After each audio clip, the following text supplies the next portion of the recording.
del universo. in order to get in the highest point. Lo mismo que hace nuestro Padre Sol.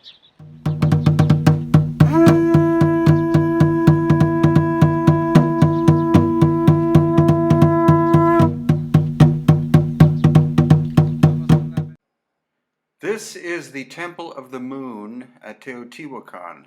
Notice how the staircase construction is completely different from the rest of the structure.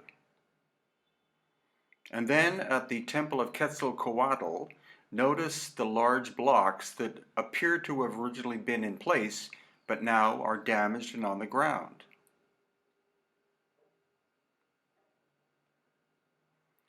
And then we have the massive Pyramid of the Sun. Again, notice the staircase is different in construction than the rest of the building.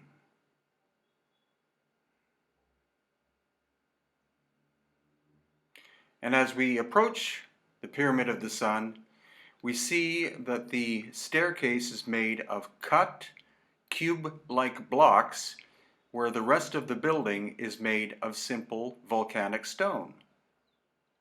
And here we see the Pyramid of the Sun from the Pyramid of the Moon, massive in scale.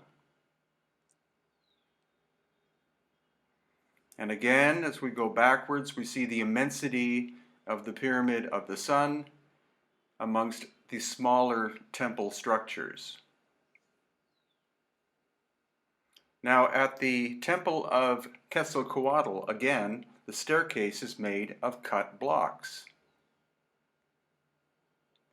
And yet the rest of the construction is really quite simplistic, except for those large cut stones there. This is a typical staircase located at Teotihuacan of mixed material.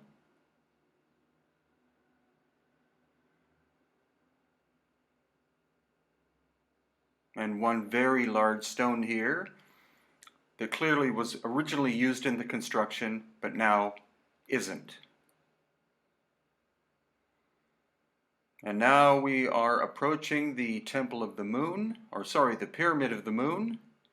And this gives you a look at most of the entire work located at Teotihuacan, about 2 hours outside of Mexico City. This is a standard staircase, very crudely made. And here in behind, again, the fine cut blocks of the staircase at the Temple of Quetzalcoatl.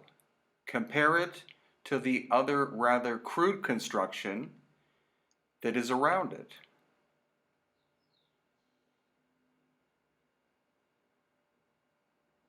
And again, here we focus in on the staircase at the Pyramid of the Sun.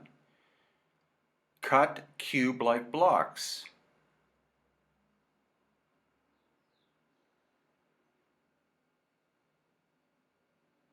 And looking down, we're going to see the typical kind of staircase, lots of mortar and crudely put together.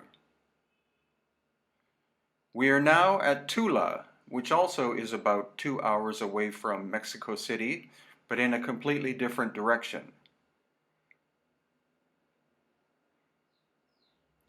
This is where we find the so-called Atlantean statues, which was a term made up by a 19th century British or American writer.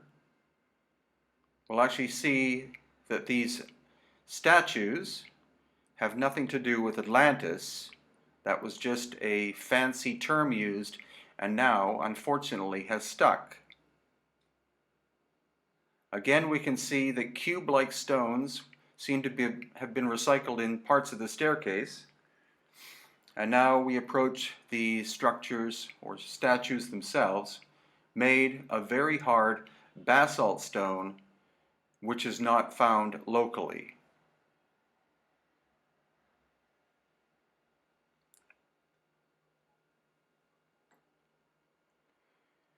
You see that each one of these statues is made up of at least 4 different sections. They were found by archaeologists having fallen down, likely the result of the Spanish invaders.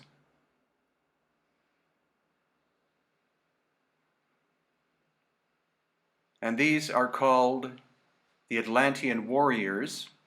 Indeed, they were warriors, but they were warriors of Quetzalcoatl, the plumed serpent. Again, having nothing to do with Atlantis. And then this curious object carried in the right hand.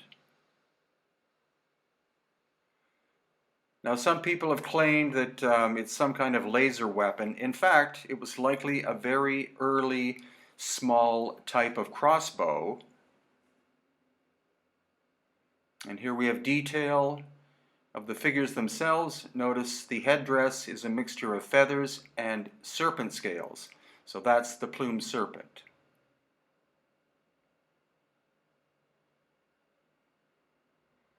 And then here we get a close-up of a relief carving of one of the warriors, likely of the Toltec civilization.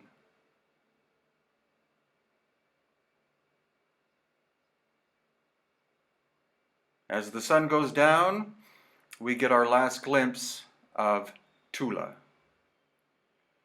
Notice these protruding knob-like things. These stones look like they lock together, one on top of another, on top of another.